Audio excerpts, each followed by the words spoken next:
In this video, I'm going to show you how to create sections in KoboToolbox. Now, the first thing you want to do, you want to open your form, and then you can actually create sections by using the groupings, okay?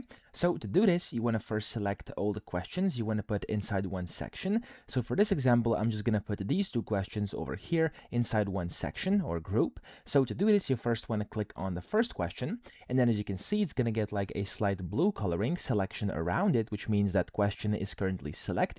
And then what you have to do is hold down your control key on your keyboard and then click on all the other questions you actually wish to create a section in. So here, as you can see, I clicked on those two while holding down the control key, and of course both of them now have this blue selection.